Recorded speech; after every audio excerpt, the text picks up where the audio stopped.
ఏపీని ఏలుతున్న super senior ముఖ్యమంత్రి Chandrababu comedy డైలాగులు చెబుతున్నారు.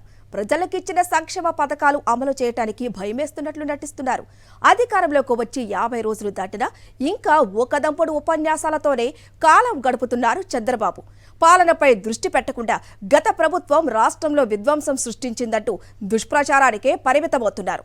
టీడీపీ శ్రేణులు ప్రతిపక్షంపై తీవ్ర స్థాయిలో హింసా విధ్వంసాలకు పాల్పడుతున్నా పట్టించుకోవటం లేదు. అరాచక పాలనకు, కక్ష సాధింపు రాజకీయాలకు ఏపీని కేరాఫ్గా మారుస్తున్నారు. ఏపీ సీఎం చంద్రబాబు మాటలు చేతలపై కేఎస్ఆర్ విశ్లేషణ చూద్దాం. ఏపీ ముఖ్యమంత్రి చంద్రబాబు నాయుడు చేసిన ఒక ప్రకటన తమాషాగా ఉంది. పాలన ఎలా ఉండాలో చూపిస్తామని ఆయన అన్నారని ఈనాడు మీడియా ఒక హెడ్డింగ్ పెట్టింది. ఈ డైలాగ్ చదివితే ఒక సినిమా సన్నివేశం గుర్తుకొస్తుంది. తీస్తా, నాలో ప్రతిభ అంతటిని వెలికి తీస్తా అంటూ ఒక టీవీ ఛానల్ ప్రోగ్రామ్ హెడ్గా నటించిన బ్రహ్మానందం ఛానల్ యజమానికి చెబుతారు. మహద్భాగ్యం అని ఆ యజమాని సంతోషపడతారు. ఇది వినడానికి సరదాగా హాస్యంగా ఉన్నప్పటికీ ఇప్పుడు ఏపీ ముఖ్యమంత్రి చంద్రబాబు చేస్తున్న విన్యాసాలు అదే మాదిరిగా ఉన్నాయన్న అభిప్రాయం వ్యక్తమవుతోంది. చంద్రబాబు ఇప్పుడు కొత్తగా పాలన చేస్తున్న వ్యక్తి ఏమీ కాదు. ఇప్పటికే 14 ఏళ్ళు సీఎంగా పనిచేశారు. మరోసారి అవకాశం వచ్చింది. ఆకాశమే హద్దుగా టీడీపీ, జనసేన, బీజేపీ కూటమి ఇచ్చిన వాగ్దానాలను ఏ విధంగా అమలు చేసేది చెప్పకుండా పాలన ఎలా ఉండాలో చూపిస్తామని ఆయన అంటుంటే అది ఎలా ఉంటుందా అని టీడీపీ నేతలే ఆశ్చర్యపోతున్నారు. ఇప్పటికే 2 నెలల పాలన పూర్తయింది. దాన్ని జనం స్వయంగా చూశారు కూడా. హింసాకాండ, విధ్వంసకాండకు ఏపీ చిరునామాగా మారింది. ఇదే నా పాలన ఎలా ఉండాలో చూపించడం అంటే అని ఎవరికైనా సందేహం రావచ్చు. ఆయన రాష్ట్రంలో ఎక్కడకు పర్యటనకు వెళ్ళినా తాను ఏమి చేసేది చెప్పకుండా గత వైసీపీ ప్రభుత్వం పైన, మాజీ ముఖ్యమంత్రి జగన్ పైన ఉన్నవి లేనివి కలిపి విమర్శలు గుప్పించడం, గత 10 ఏళ్ళు రాష్ట్రం ఏదో నాశనమైపోయిందని ప్రచారం చేయడానికే ఆయన టైం అంతా సరిపోతోంది. చరిత్రలో ఎన్నడూ చూడని నష్టాలను గడిచిన 5 ఏళ్లలో రాష్ట్రం చూసిందనే ఆయన అంటున్నారు. అది ఎలాగో చెప్పరు. విధ్వంసం అంటే జగన్ తాను ఇచ్చిన హామీలను నెరవేర్చడమా? రాష్ట్రంలో 4 కొత్త ఓడరేవులు, 9 ఫిషింగ్ హార్బర్లు, 17 కొత్త మెడికల్ కాలేజీలు తేవడం, 3.5 లక్షల కోట్ల విలువైన పరిశ్రమలకు శ్రీకారం చుట్టడం వంటివి రాష్ట్రానికి నష్టం కలిగించాయా? వీటి గురించి ప్రస్తావించి ఏ రకంగా జగన్ టైంలో రాష్ట్రానికి నష్టం జరిగిందో వివరిస్తే అర్థం ఉంటుంది. అలా కాకుండా లేనిపోని పిచ్చి ఆరోపణలు చేస్తే జనానికి ఏం ప్రయోజనం?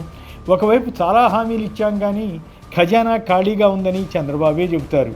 ఇది ప్రజలను మోసం చేయడం కాదా అని ఎవరైనా అడిగితే ఆయన కస్సుమనవచ్చు. ఒకవేళ జగన్ ఇచ్చిన హామీల అమలు వల్ల రాష్ట్రం నష్టపోయిందని, ధ్వంసమైందని చంద్రబాబు చెప్పదలిచారా? అదే కరెక్ట్ అయితే తాను ఏకంగా జగన్ కంటే 3 రెట్లు అధికంగా హామీలు ఇచ్చారు కదా, అప్పుడు ఇంకెంత విధ్వంసం అవుతుంది? తాను ఇచ్చిన సూపర్ 6 ఏ రకంగా అమలు చేసేది చెబితే అప్పుడు చంద్రబాబును షహబాష్ అని అనవచ్చు. అది చెప్పకుండా మిగిలిన కథలు ఎన్ని చెబితే జనం ఎందుకు నమ్ముతారు? పెన్షన్ 1000 రూపాయలు పెంచడం మినహా ఆయన నెరవేర్చిన హామీలేమిటో చెప్పే పరిస్థితి లేదు. అప్పులపై ఎన్నికలకు ముందు ఎన్ని రకాల అసత్యాలు ప్రచారం చేశారు.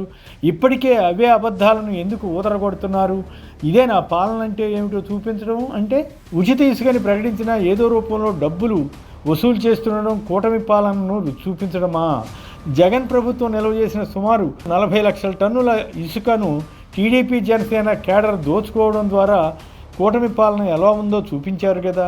మహిళలకు నెలకు 1500 రూపాయల చొప్పున ఇచ్చి చూపిస్తే పాలన ఎలా ఉండాలో చూపించడం అవుతుంది.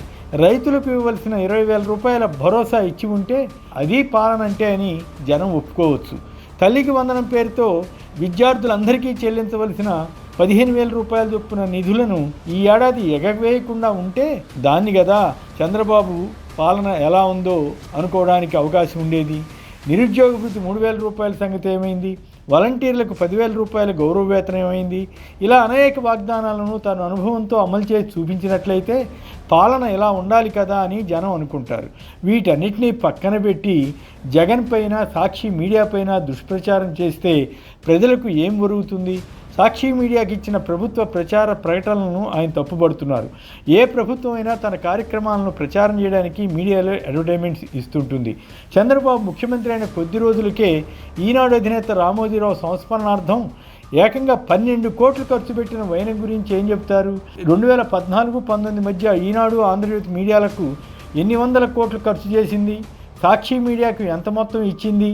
పోల్చి చెప్పి ఉంటే చంద్రబాబు కొంతలో కొంత నిజాయితీగా మాట్లాడినట్లు అయ్యేది.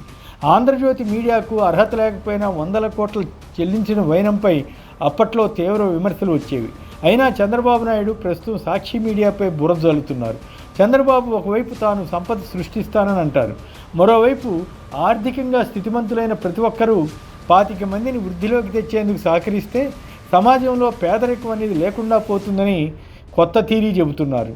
ఆయన కుటుంబం స్థితిమంతమైనదే కదా, ఎంతమందిని స్వయంగా పైకి తీసుకొచ్చారో చెబితే జనానికి కాస్తైనా నమ్మకం ఏర్పడేదేమో కదా. రాయలసీమకు పరిశ్రమలు, నీటి ప్రాజెక్టుల గురించి ఎప్పటి మాదిరే ఉపన్యాసాలు దంచడం కాకుండా ఆచరణలో చేసి చూపించాలి తప్ప జగన్పై దూషణలకు దిగితే ఒరిగేదేముంది. గతంలో చంద్రబాబు 1,00,000 కోట్ల రూపాయల రైతుల, డ్వాక్రా మహిళల రుణాలను మాఫీ చేస్తామని చెప్పి తీరా ఆచరణలో చేతులెత్తేశారు. ఇప్పుడు కూడా ఆ దిశలోనే చంద్రబాబు పాలన సాగుతోందని ఆయన మాటలను బట్టి అర్థమవుతోంది. పైగా సంక్షేమం వల్ల పెద్దగా ఉపయోగం ఉండదని సుభాషితాలు వెల్లవేస్తున్నారు. మరి అదే నిజమైతే సూపర్ 6 పేరుతో, ఎన్నికల ప్రణాళిక పేరుతో లెక్కకు మిక్కిలిగా వాగ్దానాలు ఎందుకు చేశారో చెప్పాలి కదా. అసలు సమస్య ఏమిటంటే చంద్రబాబుకు భవిష్యత్ అంతా భయానకంగా కనిపిస్తోంది. తన పాలన తీరు ద్వారా ప్రజల్లో ఎలాంటి వ్యతిరేకత వస్తుందో ఆయనకు అర్థమవుతోంది. అందుకే ఒకవైపు పాలన ఎలా ఉండాలో చూపిస్తామంటూ మరోవైపు తనకు హామీలు అమలు చేసే శక్తి లేదని పరోక్షంగా అంగీకరిస్తూ భయమేస్తోందని చెబుతున్నారు. అదే ఆయన చూపించబోయే పాలన అని జనం అనుకుంటే తప్పేముంటుంది.